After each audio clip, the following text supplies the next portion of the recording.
Good afternoon and thank you for joining me in today's video. Welcome to my creative corner. Nice to be in your company. In today's video, I'm going to talk about what I think has been a failed painting, at least a failed oil sketch that I have been working on the last 2 weeks. I was a little bit unsure whether or not to actually put this forward and to share it with you guys, but I figured, hey, why not? We all have products and outcomes that we're not happy with. Why not give you some ideas as to why I'm not happy with this particular painting?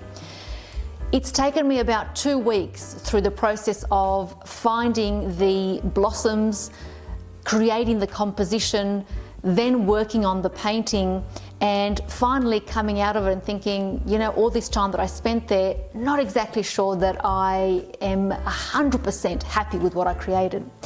There are 3 aspects to the process of why I feel that this painting needs a lot of more attention. And the 4th aspect is probably something that we don't often talk about or we don't often highlight through our creative process. The first 3, very easy. First one is brush control. Now, the brush control in the artwork that I'm about to show you is a little bit more on the same trajectory. So the marks that I wanted to make, or the direction that I wanted to take in terms of the flowers in particular, wasn't exactly how I intended it to be.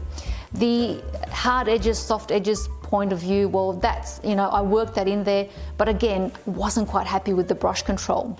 The color, tonal values is the second point that I wasn't quite happy with. Third is the form and the shape.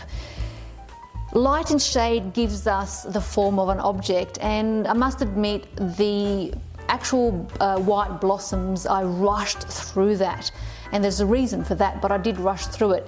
And with every object, they have a 3-dimension to it, and when you paint anything on a 1-dimensional canvas, you need to add its 3-dimensional points in order for that object to pop out and give it the form that it's an apple, it's a pear, it's flowers, a vase, etc., human face.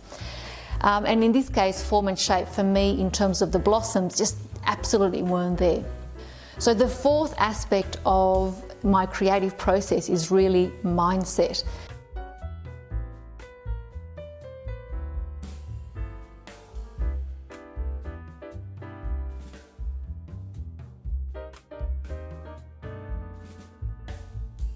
And I suppose to some degree, mindset is perhaps the primary discipline, the primary foundation for any pursuit that you have in your life, no matter what your vocation in life is.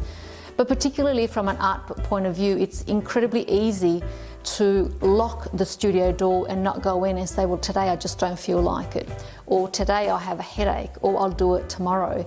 And before you know it, a whole week, month goes past and you think, well, why didn't I actually go in? So for me, it was incredibly important to go into the studio no matter what. This week, my emotional mind was occupied and concentrating was exceptionally tough. I won't go into the reasons why, but certainly it demanded that I focus on other things versus going to the studio. So yes, I could have easily said, I just don't want to go in. In fact, I used discipline to be in the studio, even though every single part of my mind and my body were repelling opening that door. Why did I go in and then ruin a painting, so to speak? Well, I did it because I would have abandoned my values, and if I did not spend time in the studio, I would have been far harder on myself, way more self-critical than actually going in. And not because I have a high critical mind, rather that I have set values and objectives, and I use incredible amount of discipline in order to meet those values and not let myself down. So it was more important to create bad painting and learn the lessons that went with it and become aware where my mindset was at that point in time, versus not go in and wait 1 or 2 weeks and then really regret that I could have gone in and learnt some valuable lessons throughout that period. I hope that you enjoy this video, and I certainly hope that I am able to give you some golden nuggets along your journey of creativity and provide you with some insight as to what takes place throughout the process. Even though, you know, we put out these artworks to say, well, this is the finished one, and most of the time we don't show you the bad ones. I figured that this time around I show you what I'm not happy with and certainly give you some highlights as to what I could have done better. So sit back and enjoy the process of creating bad painting.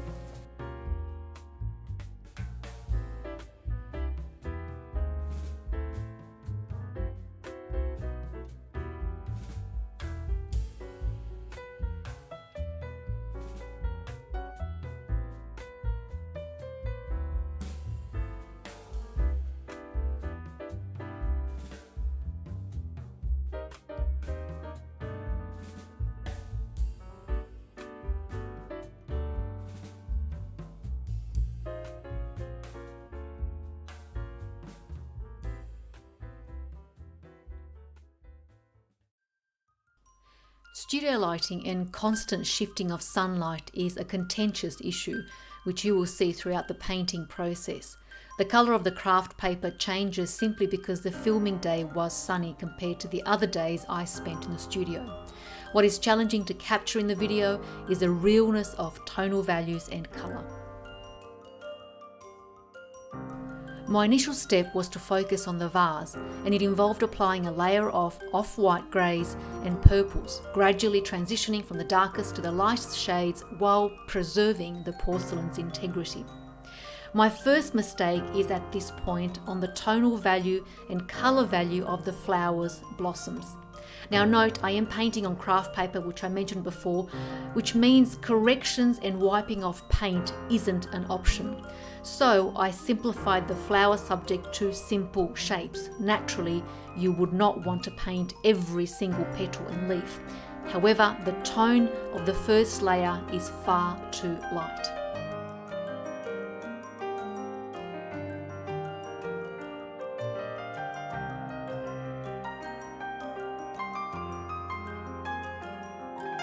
The second mistake was beginning to add the lighter values of the blossoms. A side note, in the context of oil painting, value refers to the relative lightness or darkness of a colour. Value is often measured on a grayscale, with pure black representing the darker value and pure white representing the lightest value. Values add emotional impact to a painting, so having the right values are incredibly important.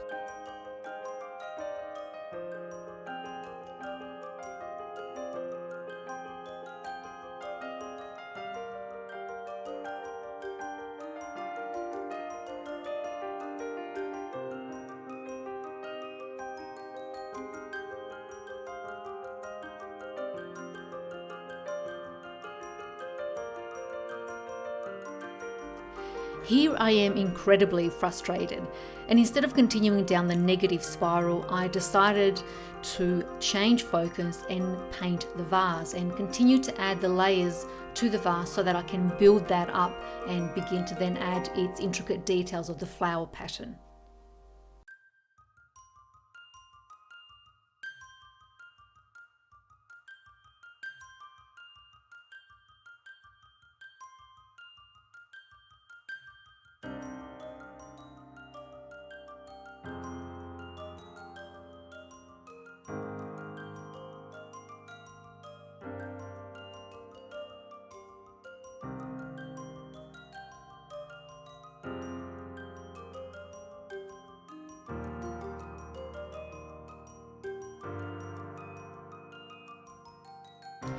Notice at this point I am reworking the dark areas of the flowers, which again my mind just could not seem to figure out not only the value but also the colour tone.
Please note the shift in colour due to the changing studio lighting caused by a sunny day.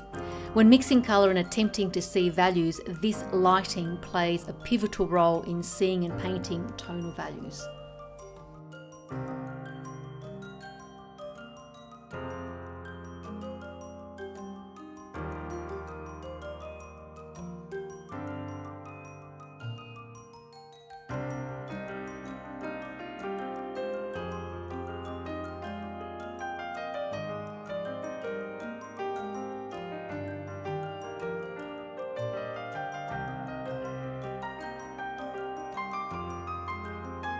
At this point, I am yet again reworking the darker tonal values of the flowers.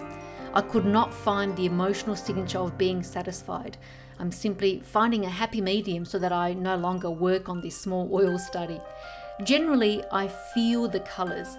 Their frequency has a language that I can connect with, and here it just did not work. When the internal frequency or mindset in my workspace is out of alignment, connecting with the colour frequency indicates a lack of mental presence, resulting in difficulty focusing on my subject.